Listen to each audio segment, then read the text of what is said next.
Hello, everyone, and welcome. My name is Elizabeth Donkevort, and I'm a senior advisor for China programs at the Asia Pacific Foundation of Canada. And I'm delighted to welcome you all to the inaugural webinar of our newest series, PRC Power Abroad. Now, since late last year, Canada has been recalibrating its relationship with Beijing, generating real momentum, but also real questions about whether engagement is outpacing the time needed for assessing the risks and the opportunities. The People's Republic of China, or PRC, brings a sophisticated, integrated, and whole-of-government approach to its foreign relations, and one that is backed by centralized coordination and comprehensive information gathering. And that can create real structural asymmetries that put Canadian counterparts at a real disadvantage when they're entering into these engagements. Now, the fact that you're all here tells us something. You recognize the importance and complexity of this challenge. The PRC Power Abroad series is designed to help you unpack this complexity through conversations with experts who have spent decades working on these issues, and in many cases, living them firsthand. The goal is to give you, as experts in your own industries, a deeper understanding of how the PRC conducts its foreign relations, the tools it deploys across governments, the private sector, civil society, and community contexts. It's not about making anyone that's participating here today a specific China expert or telling you how you and your industries and companies and organizations should be engaging with the PRC. But rather, it's about providing a space for deep discussions on complex and serious challenges. We want to go beyond a headline and go beyond the tweets because the complexity of these challenges necessitates really difficult discussions in some cases. And what this series is intended to do is give you the space so you can get those perspectives from people who have been working on these. Now, we've already announced 3 sessions to start with this series, and we have a 4th one already added to the mix that will be taking place on June 23rd. But we want this series to be shaped by your needs. So at the end of today's session and after each one, we're going to be asking you for your feedback on what you want to hear next.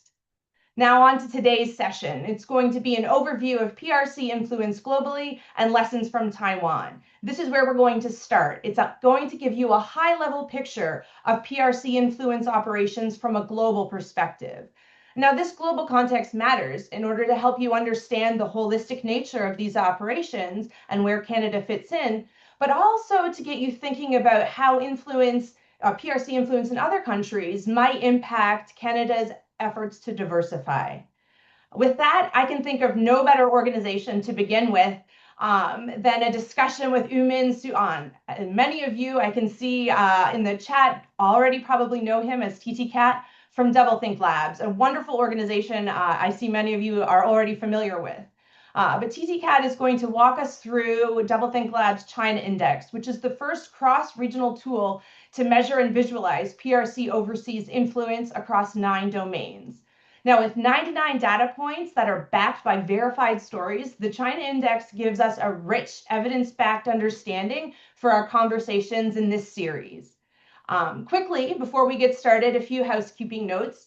This session is being recorded and it will be shared on APFC's website along with a follow-on report. We will be using the Q&A function to respond to all of your questions.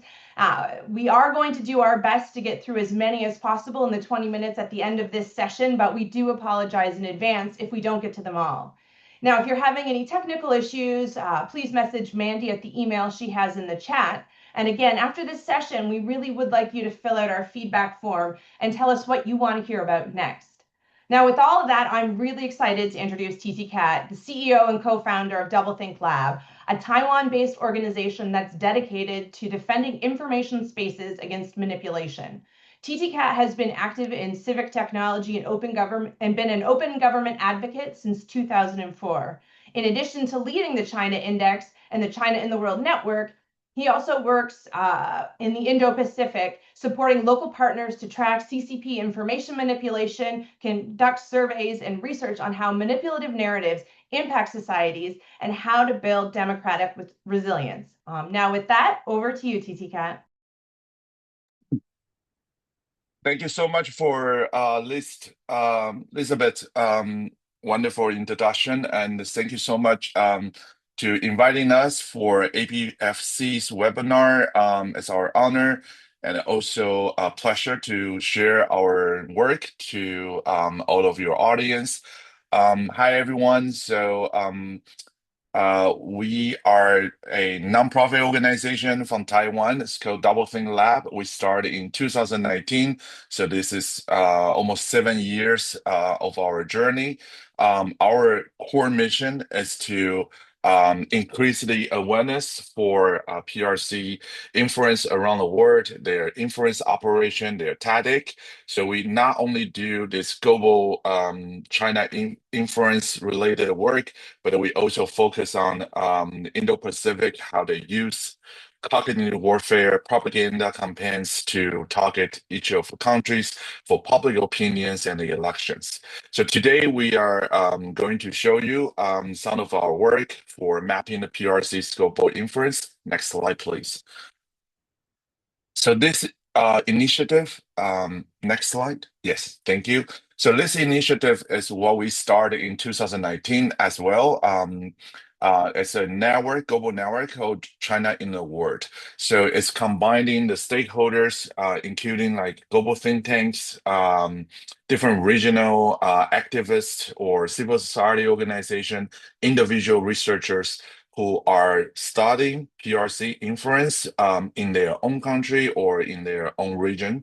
So we have a global gathering each of the year, have a big summit. This year will be in Taiwan. And also out of the network, we are working with all the partners around the world to produce this China index. Next slide, please. Yes. So for our research and for our article, you can check out our medians. We will publish a lot of a different report there. Some is from our own team, some is what we're working with the partner in the world. Next one. So this is a China index. So we've been launched the China index since 2022, but we slightly earlier we start to cook this idea. So the idea of the China index is we want to see a comparison ranking product that people can start to play with the data and also understand how their own country or own region be influenced by the PRC, and also have the way to visualize and also to understand in different domains or in different layers. So in 2024 edition, we already cover 101 countries in the world. So you can see the ranking here, but also you see a lot of the country remain as blank. That means we don't have the data points from those countries, and a mass amount of the places is from the Africa. But it also show you the where the gap of this China influence study in the global scale. Next one. So the way we compile this index is we have 11 indicator for 9 different domains. So that domains from across from the media, academic, economy, society, military, law enforcement, technology, domestic politics, and also foreign policy. So each of the domain have 11 different indicators. Next one. And a lot of all this indicator is designed for a yes and no question for every country's local expert to answer. So we have roughly a half of the question is only yes and no, and another half of the question we are not only ask yes and no. Once the respondents say yes, we will also ask whether they think it's a significant or how's the scale. So it's combined the scale and the significancy to have a 0 to 4 grading systems. And of course, we have some foreign policy indicators. It's not using yes and no, but rather than it's supporting Beijing's position or remaining silence or against it. Next one. So if we have time, I would like to show you a animation video to walk you through our methodology. Let's see if we can play the video. So how does the China Index work? The index draws together observations of PRC influence from a collaborative network of hundreds of experts in the countries we cover. The China Index is built from 99 indicators. Each one corresponds to a concrete phenomenon of PRC influence that our experts must prove to exist with factual evidence. Here's an example indicator. In my country, journalists, media organizations, or online influencers have attended all expenses paid media tours in the PRC. Indicators are written to capture a particular piece of China's global influence playbook, and together, they provide a comprehensive picture of how the PRC influences foreign countries. If our data collectors want to answer yes to an indicator, they have to prove it with some kind of documentary evidence. So how do we collect the data? We first choose researchers or journalists focused on PRC influence in a given geographical region to be regional partners for the project. Regional partners then recruit local experts from academia, civil society, or media who focus on each index country to respond to the indicators. The job of local experts is to locate documentary evidence, like news articles, legal documents, or interviews that can be used to answer our indicators yes or no. Without documentary evidence, we won't include that into the index. For some indicators, we ask local experts to assess the significance or scale of influence. Let's take an example.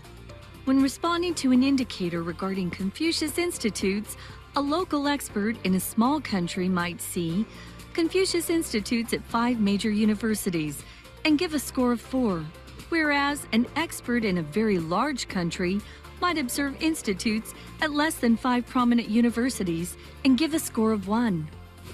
In this way, experts can give a standardized graded response from 0 to 4 to assess scale and significance.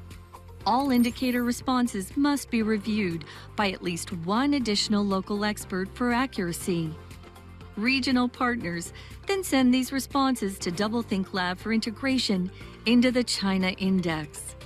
We normalize these raw scores to determine the world and regional rankings that give you a picture of how China's influence varies across countries. Each year, the index will be renewed to track how PRC influence changes over time. With all our data online, from our raw scores to evidence on thousands of cases of PRC influence, the China Index is your resource to conduct influence research or advocate for more sustainable relations with China. Visit the China Index website today to find out more. Okay, sounds very commercial, but I give you a gist about how our methodology work. So because in the ideal world, of course, we want to be able to have more experts in every countries and more indicators. But given the limit of the resource and given the limit of some of the countries, you basically very hard to find 1 or 2 China expert to answer those questions. So we try to design the indicator as much as we could to be factual based question. So like whether you have a Confucius Institute, whether you have this kind of a corroboration by state to PRC state, those kind of things. And also we try to eliminate those indicators that require more evidence because or like some evidence is basically very hard to gain in some very close societies. So this is our index committee in the 2024. We have 2 and 3 other committee member in the 2022. They are initiate our indicators, and then this year, while we are renewing some of the indicators, we will also recruiting the new committee members. So next one. So there's a long process to make the China index, not only the recruitment process to make sure our eliminate the bias, but also we have fact checking because all the local experts, they will send us the evidence attached to their answers. So we will also do the fact checking part to make sure those links and all these reference are intact. So next one. This is our original partner so far, and some of the regional partner they cover more countries, but some we are working with them individually for specific countries as well. Next one. All right, so this is our coverage change. So we start with the 46 countries as our beta version. Then we expand it to 82 countries. And the last update, we have 101 countries covered. Next one.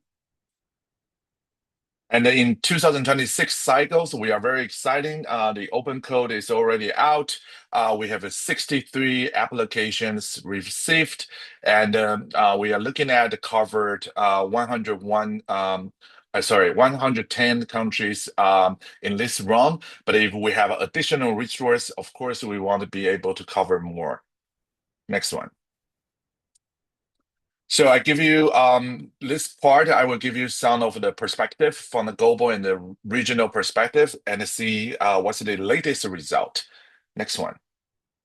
So this is a top 10 countries. So we start from the Pakistan, followed by Cambodia, Singapore, Nigeria to Thailand, all the way to South Africa. So in this is the ranking, basically global ranking. So that didn't divide it by the region. It's just by the original score. So as you can see here, some of the country are remained their ranking as the 2022 as a Pakistan and Cambodia and Singapore. And then we have some African countries going up, while also the Chile from Latin America. From last time we have 20 is ranking number 22nd. Now it's on the 8th. It's going to the top 10. So in this way, we can also see that different countries how they change. But it's slightly reminding is that the ranking changed is doesn't mean they actually changed something. It could be just because the more country coming to the front or coming to the back. So because every year we have more countries data to come in. Right. But in this top 10 country, you can still see if we only look at the original score, that some of the country are actually, most of the country are actually going up, right? So there's their total score is increasing. And we can also dive in our website. You can also dive in to see all the data points. Next one. Right. And other than the top 10 countries, we also have compare who is the biggest decline and then also who is the biggest risers. So Chile is one I just mentioned, but also all the way to those African, South Africa countries, and also including Canada, its biggest riser top 10 in from the 2020 to 2022 to 2024. And then the biggest declinants is Ukraine, India, Peru. They are significantly reduce a lot of the influence activities that can be observed. So Canada is also joins the top 10 risers after we have done in 2024. South Korea and the Philippines also have the notable drops. But to be reminded that the survey is in before they have the new administrations. All right, next one. And also regional shift, right? So the global average is actually moving up. So when we start this project, we want to be able to not only compare, but also have the way to systematically to check how the China influence is moving and also how they changed. Given the background, if you still remember what happened in 2019 when we start, there was no COVID yet, right? So right after we started, there's a COVID-19, Xinjiang forced labor, the East Kyrgyzstan concentration camp. A lot of this news came out, and also followed by the U.S.-China trade war, which is the first Trump administration happened, and all the way to today. There's a lot of things happen, but we still see their influence is growing, especially in the Central America and also Africa and Southeast Asia. It's all going up, right? So it's not as what we see. I think that one of the shocking result to us is that we are in a echo chamber, of course, that we see they do more and more people are aware their malign influence or their wolf warrior tactics are not that welcome, and also recognize their just national repression or suspect to civil society or to Taiwan. Even that, what we see, but still they are have a huge collaboration and build more relationship with a lot of countries in those regions. Next one. All right, so some big picture change across the domains. This time we have the biggest increase domain is the society and the foreign policy. I'm sorry. So most of the domain you saw here is rise, is increased, but also the top three domains that most influence is foreign policy, society, and the technology. So economy is not in the top three. That's a surprise to us, and also the foreign policy and the society is going very largely in the global scale. Next one.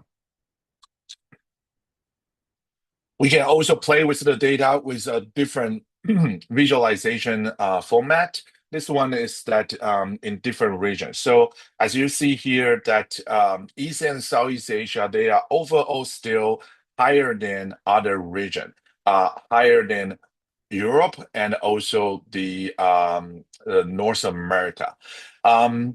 South Asia, we have more extreme cases. We have Pakistan as the number one, but also India is in very list influence or interaction with the PRC, and so as the Latin America region. Yeah, next one. And then we can also see from the different domains and the different level of the influence. So you see from this one, you see the each of the domains who is on the top or second or two, right? So for instance, in the first one, you see the media domains that Canada, Singapore, and Taiwan. Or you can see that in society, that's Singapore, Taiwan, Canada, as all in the comparison, we have a much more China influence related indicator being answered positive and also strongly large scale and also significantly than the other countries in the world. And for the economy or technology, that's another story. So divided to the different domains, it also give you a sense that what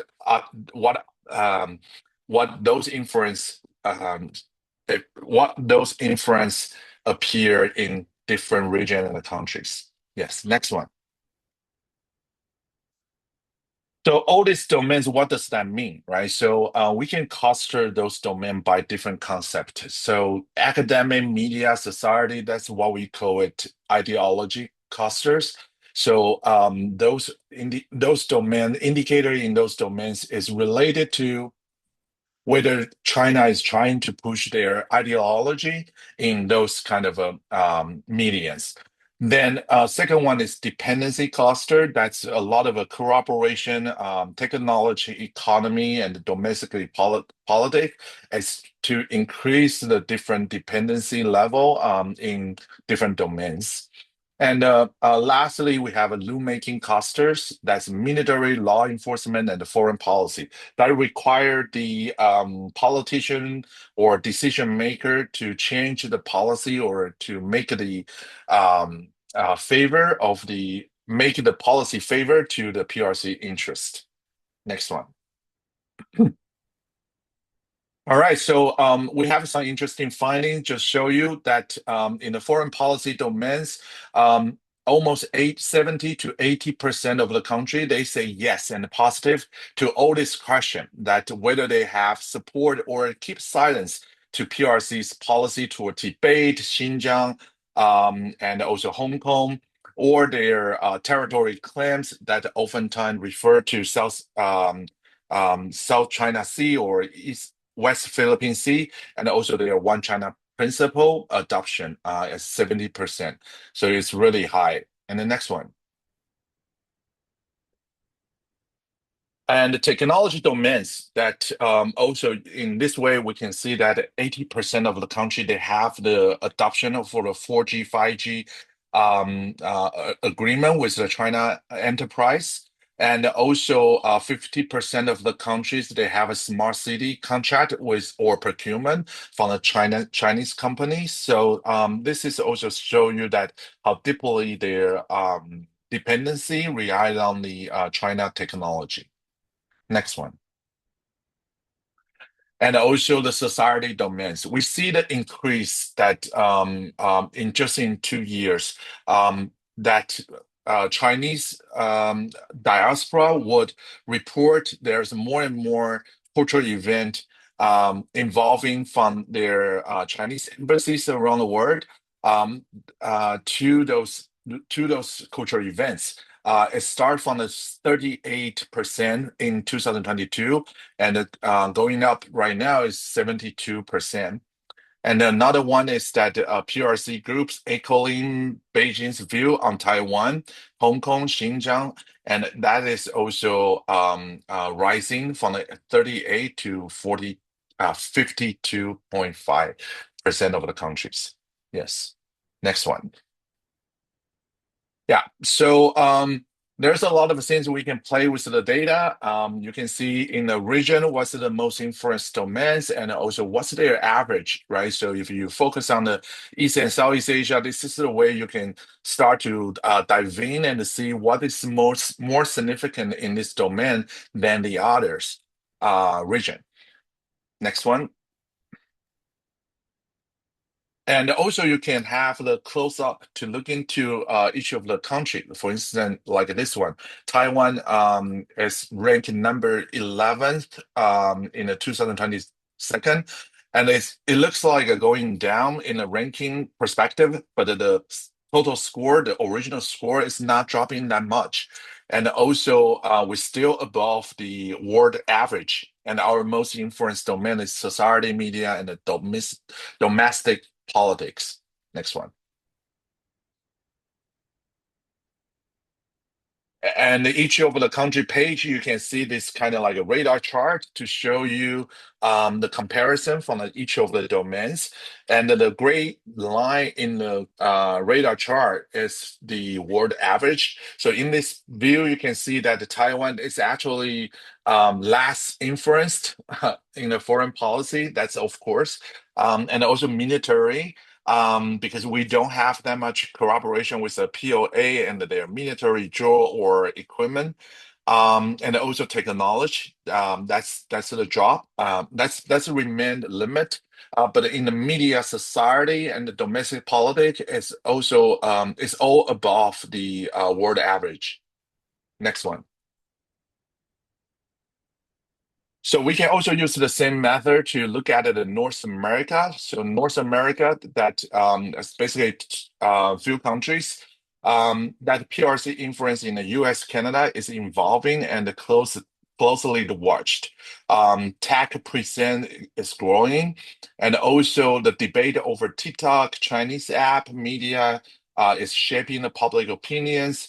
There's a report of the PRC link lobbying and the election influence, especially in Canada. Academic and research tied under this IP and security concerns. Right. Next one. All right, so this is a Canada. It's rising from the 37th to 19th, from the 2022nd to 24th. And then the overall, the original score is also going up a lot. The most influenced domain is media, domestic politics, and the society. Next one, please. And if you use the same way to see that, it's kind of like the Taiwan. It's very similar like Taiwan that your media, society, and domestic politics is all above the world average. While your foreign policy and the military is lower, right? So this is a pretty much similar, and also your economy is also very low dependency, and also actually drop the dependency and rely on the China market or cooperation. So not only look at the total score or ranking, but you can also see that what domains that you have increase or decreasing. Next one. So start from the 2022nd, we already start to wonder what predict what, right? So when we start this exercise, we have the assumption that maybe only non-democratic countries has more influence, or we have more poor or rich countries. They have a different shape. Next one, please. But unfortunately, we don't have that. We basically don't have that. So we try to play with the data, and in the all the indicators, we divide those 1990 indicators into three different things because all the indicator we only ask one thing at one time. So it's either asking you whether you have exposure, like whether you have Confucian Institute, or that's a pressure, whether you have this public threats or sanction or protests or demands from China. Or lastly, is the effect, whether there's a behavior change, decision-making impact, censorship, or other things. Next one. So in this way, we can see actually different countries, they rank it very high or they have total score very high. But if we divide into these three different layers, then we see different shape, right? Like United States, their exposure and effect is below the average, 50% of the indicators, they say no. But their pressure points are very high, right? So this is data from the 2022. Next one. Why you also have other countries or the whole world average is more looks like they have a lower pressure, but a more exposure and effect. Next one. So we try to make a different shape and look at the different shape of the older countries, and then look at there's a mountain shape, which the pressure is higher than the other points. Next one. Or we have the country looks like the open valley, right? So they have a zero pressure, but they have very high exposure and effect. That's country like Serbia, like Egypt, or like Argentina and Romania here. Next one. And of course, we have a slope and the plans, different shape of the countries. Next one. So when we do the comparison to other factors, there's some interesting finding. One is that if you have your size of the Chinese diaspora will relate to your society domains result. Next one. And also for the GDP or GDP per capita or the corruption perceptions, that is all about the pressure points. So if you have if for the rich country, if they have more GDP, they will highly more likely receive more pressure. And also for the corruption, too, if you have least corruption, and they will receive more pressure from the PRC influence tactics too. Next one. All right, so for the effect, it's only one thing related is the favorable public opinions, the pressure, and the effect. Next one. So far, we only have in the overall ranking, we so far have only one stuff that is correlated, and we find a significant correlation with the PRC, which is import data, which means that if you import more stuff, and it is next slide, please. It's also the capital good stuff from the China that your country's overall ranking will more highly likely to have more significant influence by the PRC. Other than that, we actually don't have this comparison. So it's not because this country is free or not free or in Sea-Pacific region, or it's whether they are democracy or free. It's all different, right? Next one. I think I'm going to the last one. All right, so what drives alignment?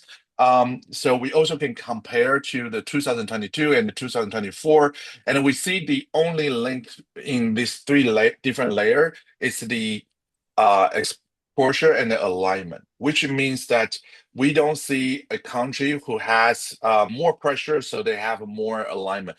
If that's true, they also have more exposure, right? So it's only exposure and the alignment they have on the mathematic, they have the correlation. So that being said, that a lot of the pressure or the tactic is not really achieving or to help the China to gain their political alignment in their target countries. So this is something we want to play more closely and look into that, right?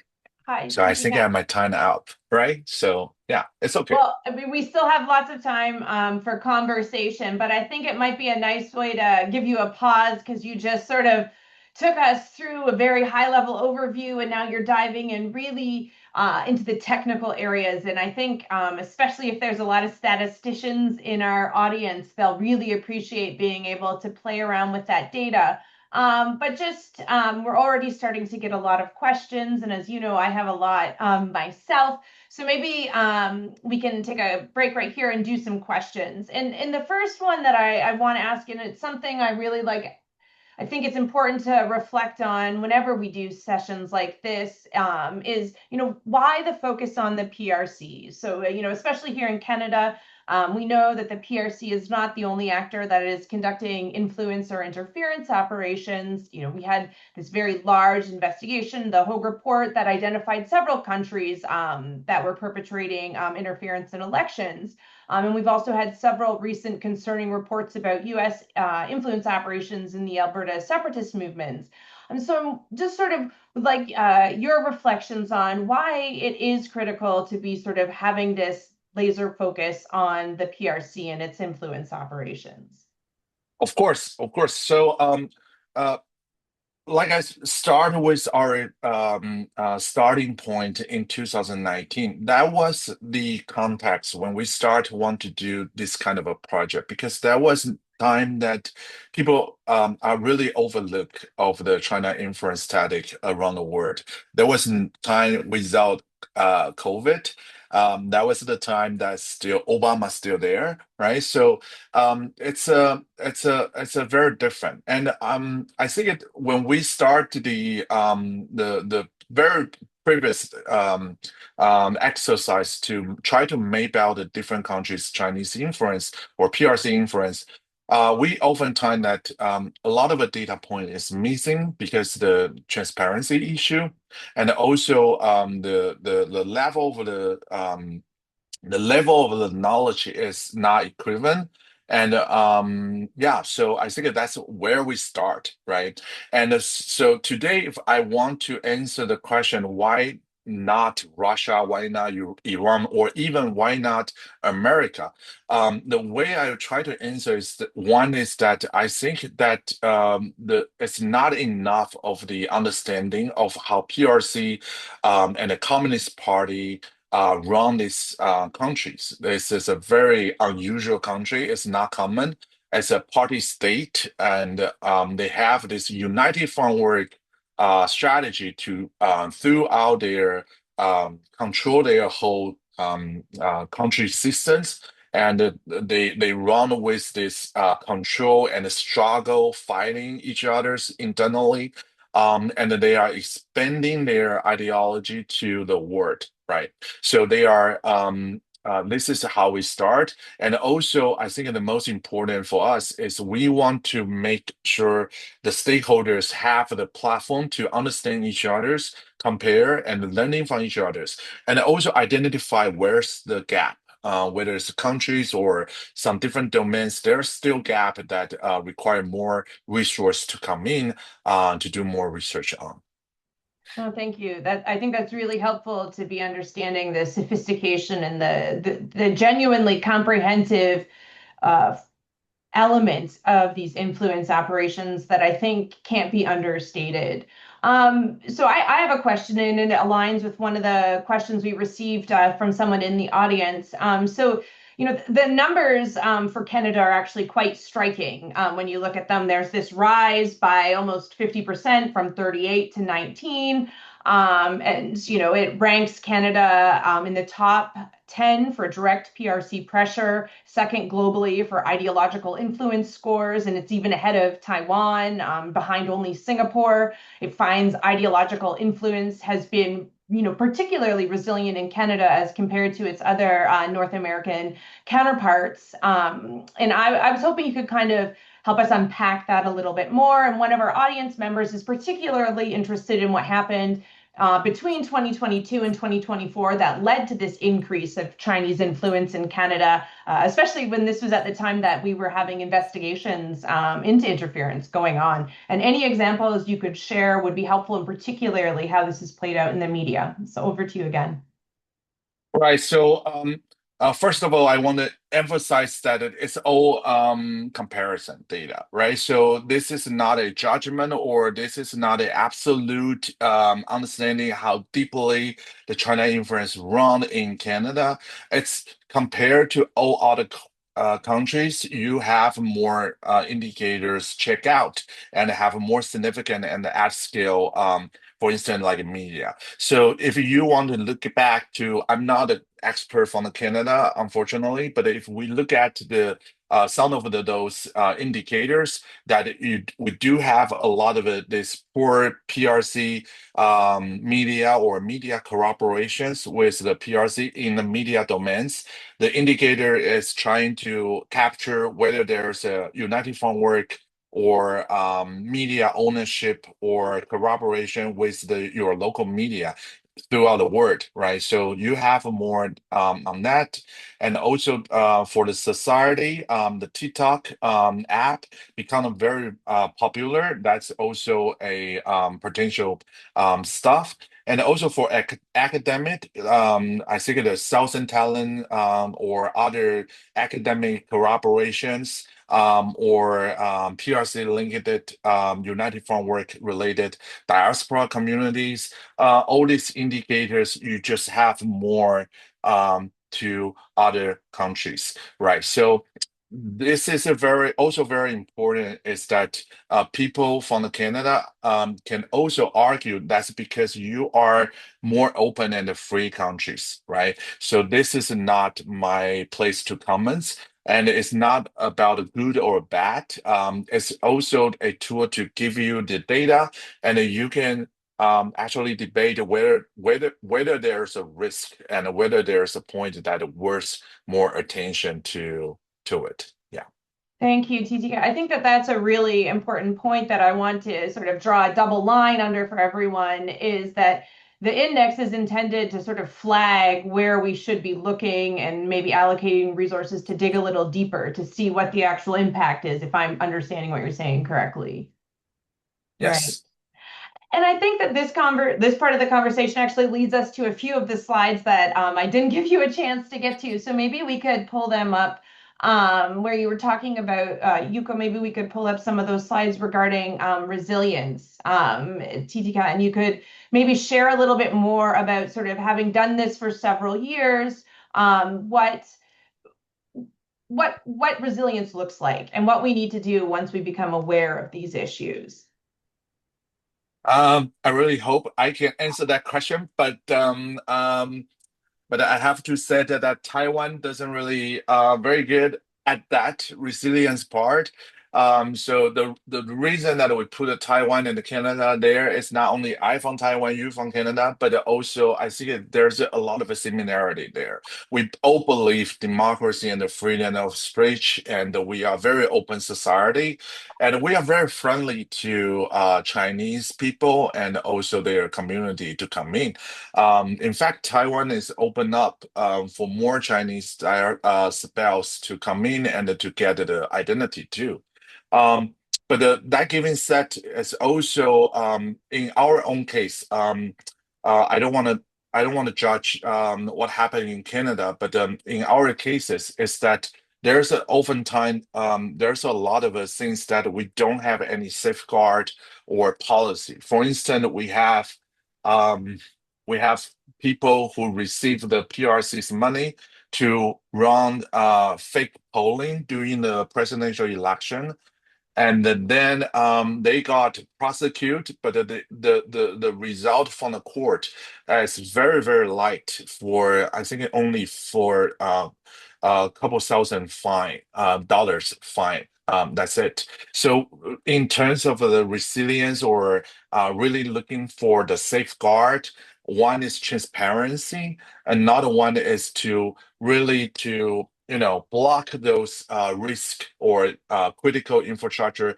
the infrastructure, not the fiscal, not only the fiscal one, but also like your election, your media, or all kind of this like critical infrastructure for democracy that need more understanding by how our adversary is using those tactics, but also the legislative or policy effort to build a safeguard.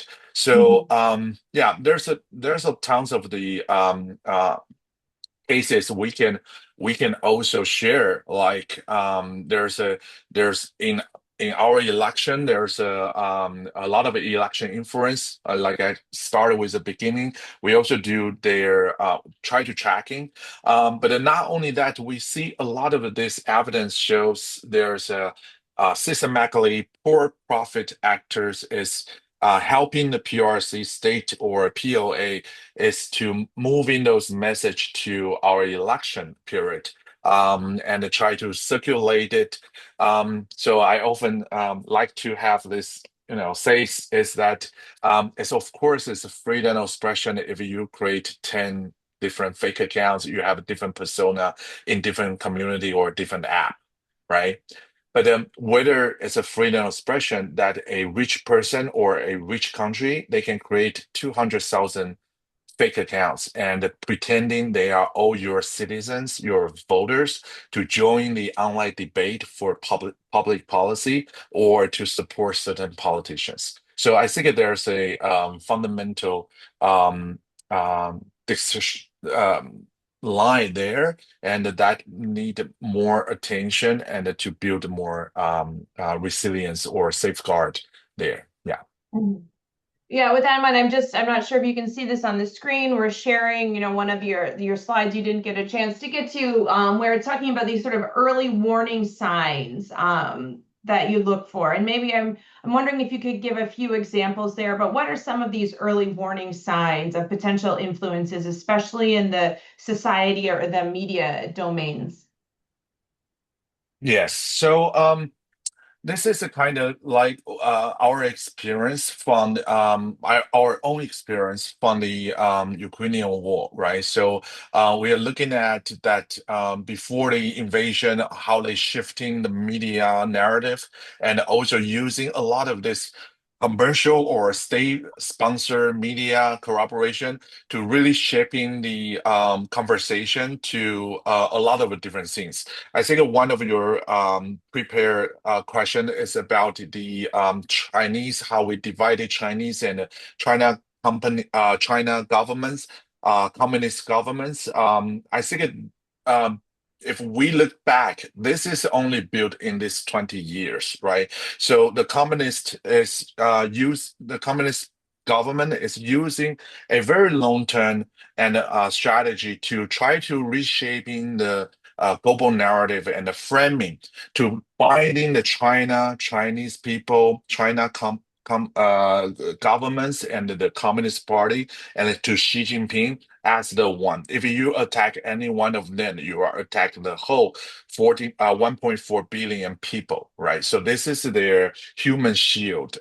Try to put it there. So I think this is all start with this early sign that they are getting to more cooperation with the media or pushing their message out to their target countries. That's oftentimes we see, especially in the democratic society, because for those close society, they don't have to do it. In some close society, they have a very good friendship with the or influenced by the PRC, but they have very little media there. So you can argue that one is because those other communist party or other communist government, they also understand this media as a very vulnerable point. They should totally closed, right? Or second is that they don't need to pay the effort. They just have to work with their government to get whatever they want. So yeah. I guess with that in mind, are there any countries that Canada could be looking for some good lessons learned? You said, Taiwan has struggled in some areas, but it has been seen as kind of a leader, at least in recognizing a lot of these campaigns and reading these nuanced clues. But are there other countries we could be looking at? I think this is a very yeah, this is also very difficult questions. Because honestly, I think that um in terms of like other countries, I think it divided to different domains or divided to even different indicators will be very good to rather than a whole country. For instance, for example, like for Australia, they have right now have the FARA or other transparency related policy. That's something we really want to looking at, right? Or like a Taiwan, we have a much more PRC starting on the PRC influence operation, United Front work. That's something we also want to come cooperate or exchange with other countries. But I wouldn't say there's a one like a perfect example for Canada. But in terms of an individual indicator or domains, we can start to look at the why this country very similar to us, but they have a lower like a domestic politic domains influence. It's because they have certain legislative policy that we don't have, or that's because they have the culture or resilience from the civil society that we try would like to learn from. This is a very different from the context to context. Right. And one of the things that I found really interesting in looking at the index was, Canada was tied with Egypt and I think Tanzania for 19th place. And it was followed by Germany and the UK, who were then tied with Uzbekistan. And Tanzania, Egypt, and Uzbekistan are all identified or categorized as not free nations under the Freedom House's Freedom in the World.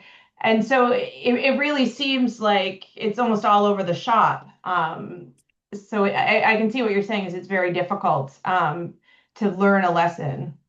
Yeah, I want to be open to everybody here. It's because it's also shock to us when we have the first ranking, the beta, the result from 2020, right? So this is for we also assumed that democratic countries, it's more like a closed countries or non-democratic country will have more PRC influence or relationship overall. But even we see on the global ranking here, on the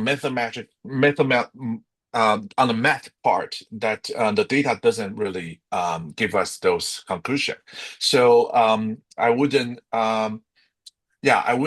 have other way to tell you why Canada is linked to those not free countries. But that's it for the overall score or for the overall ranking.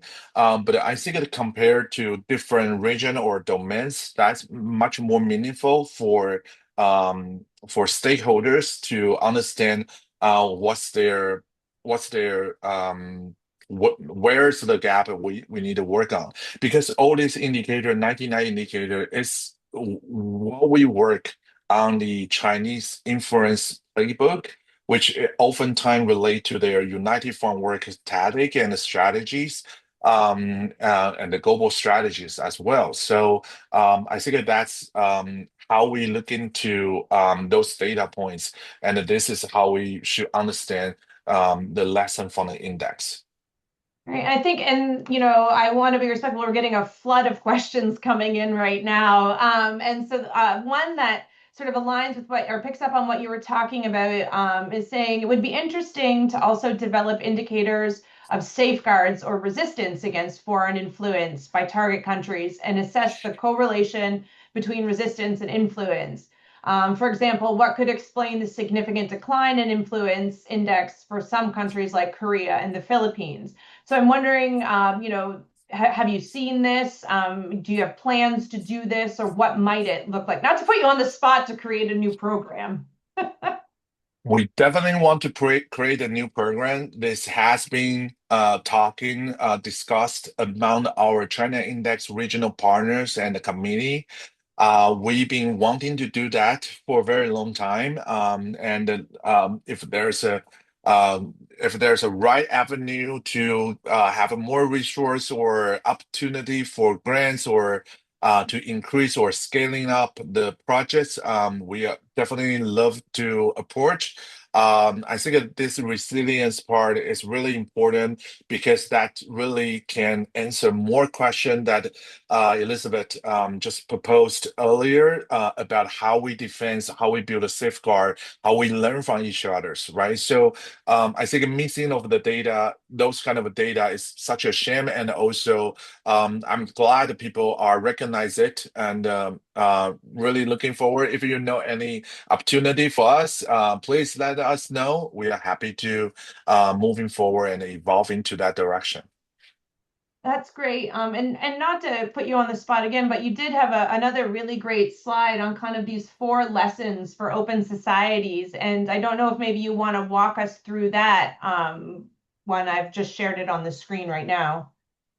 Okay, so first, because our what we work, we see more and more this their effort onto the influence campaign through the internet, messenger app, or social medias, right? So those inauthentic accounts or commercial contents, they build a very long-term strategies, not only use for politically. So I think that if you want to not only the offline network, but also the online message is something that we can put more resource and effort to looking at that. I know Canada has also delegate the resource on that Pacific front. You are the coordinator for the rapid response mechanism in the G7 countries. So it's specifically looking at those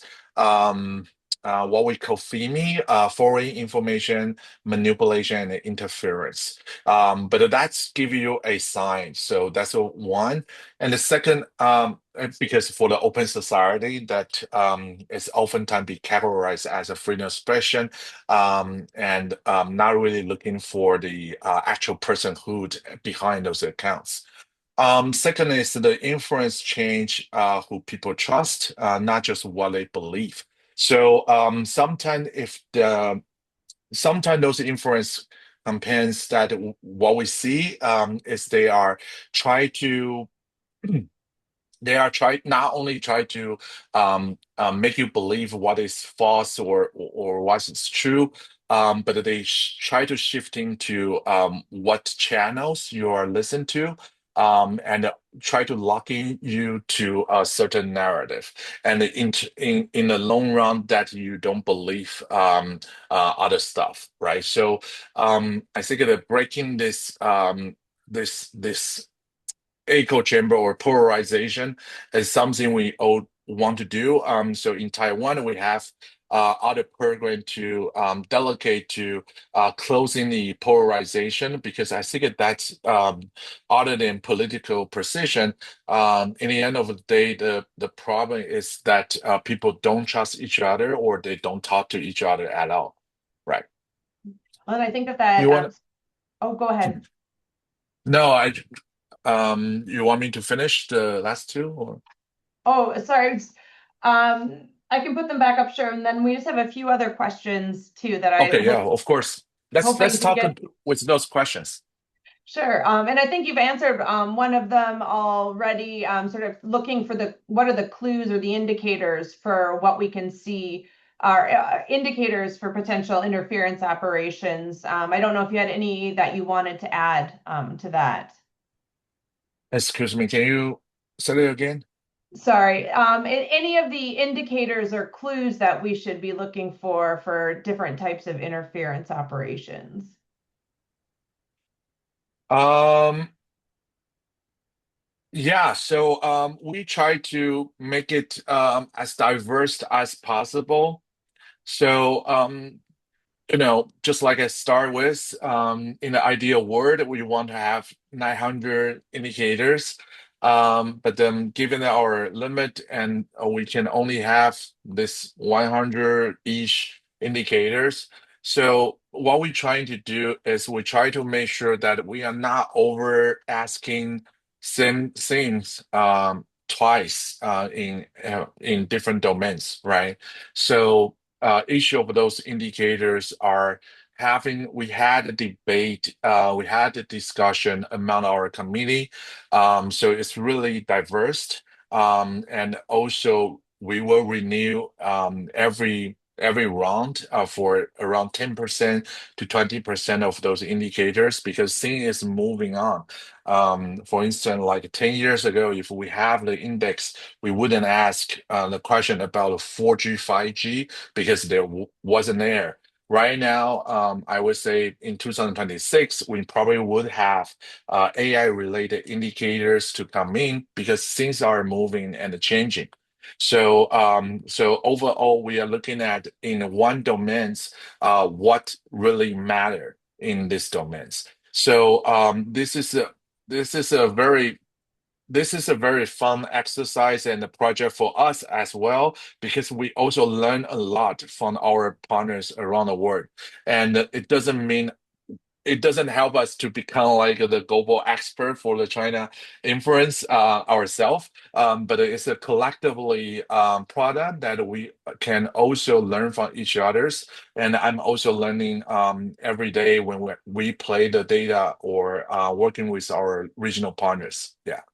Yeah, well, and I think that just speaks to the complexity. And so I have two questions, and I might throw them at you at the same time because we're getting close on time, because they both relate to sort of the media realm of things. So the first question is whether or not you think that the level of media influence has been increasing at scale with the level of media access and advancements.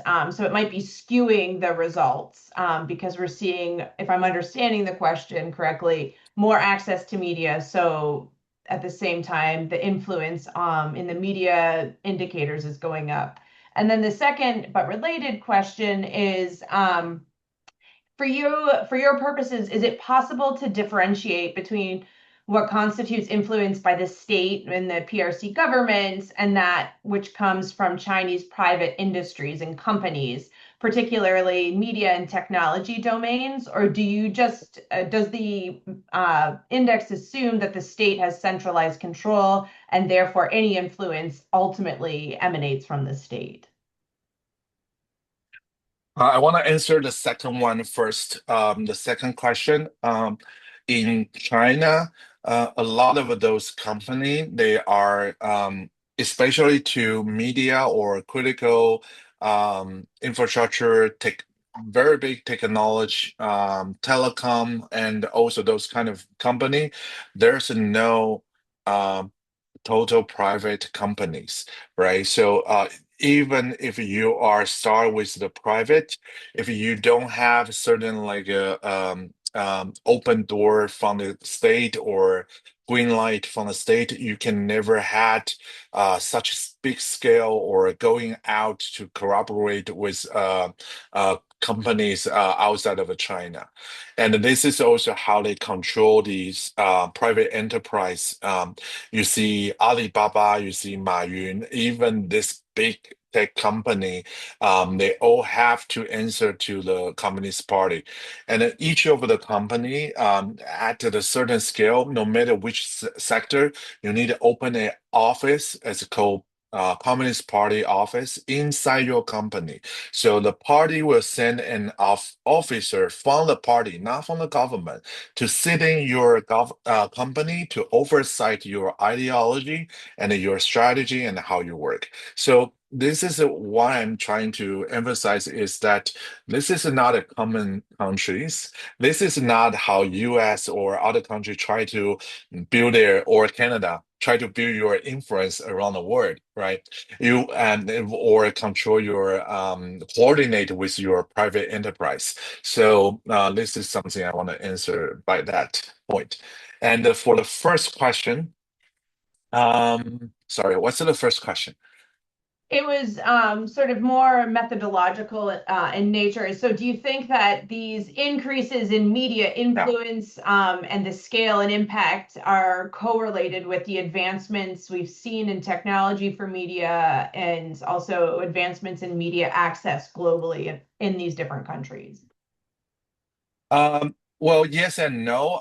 If I look into the media's related indicators, it's not that much about there is some of the indicators related to like social media or the new stuff like online influencers or how the media they receiving the training from the PRC state-owned media or the pay trip or content sharing. So this is more, I think it is still more about the traditional media, like a local media or local media outlets or your state media, the local newspaper or online news, this kind of things. So given that the popularity become more and more in the social medias, TikTok or PRC's influencers, cooperate with your Canada influencers or celebrity. This is more categorized into society domains. So yeah. Great. I think we have time for one last question. And you've talked a lot about this coordinated and comprehensive nature of Chinese influence operations and the embeddedness of the state.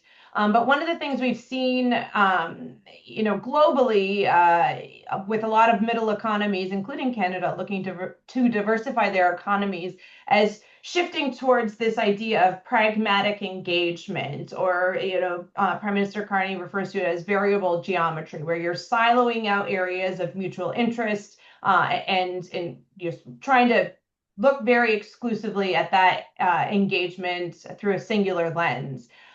Sort of based on your findings of these influence operations, I'm interested in your thoughts on how realistic that is, and if so, like what are the guardrails that we need to put out there to try to stave off these very integrated approaches? Um, This is a very hard question. I have to say, I don't have a perfect answers. But for us, our advocacy is always start with the transparency, like the FARA, or you have a very similar legislative conversation going on right now. Unfortunately, we don't have it in Taiwan. And that's what we've been trying to fight for a very long time. So first is the transparency.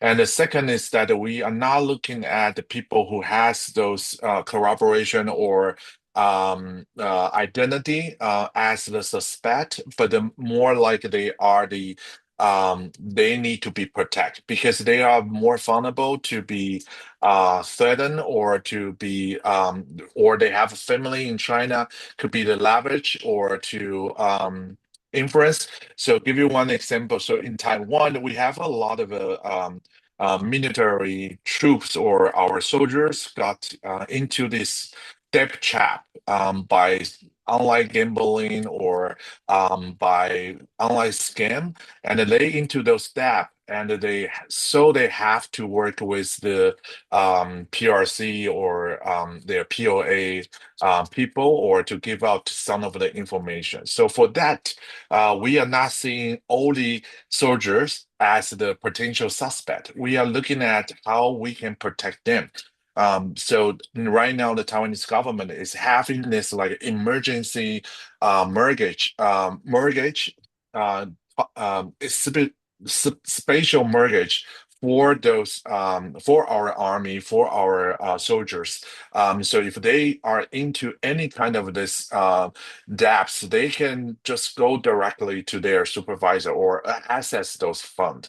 So I think to create those kind of mechanism, do need to have the more understanding about our adversaries, their tactic and technique, so we can build corresponding policy or safeguard to that, right? So.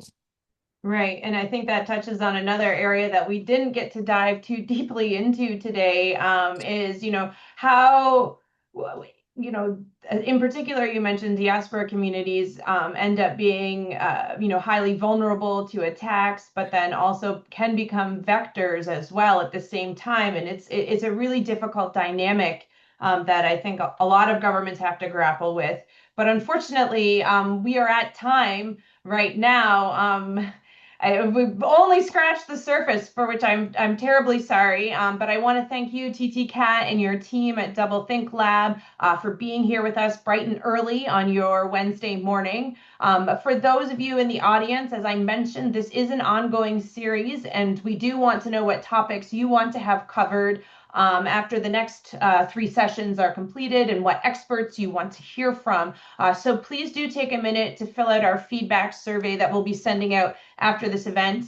We are also going to be sharing copies of the slides that TTCat went through today, and I haphazardly was throwing at him in the Q&A section as well. Otherwise, our next session for this webinar series, PRC Power Abroad, will be on Tuesday, June 2nd, featuring Bethany Allen, who is an award-winning journalist and author of Beijing Rules. She will be with Vina talking about how the PRC leverages its global economy to achieve its geopolitical aims in ways that are very different from the traditional economic statecraft that we are used to. And I think that really picks up on what TTCat has been saying over and over again today, is that the PRC is a very different governance structure, and we really need to appreciate that and really understand those nuances. But with that in mind, I'm going to end us right on time. So thank you to everyone in Canada and Europe. Good night to you all, and to those in Taiwan and the rest of Asia, good morning and have a lovely day.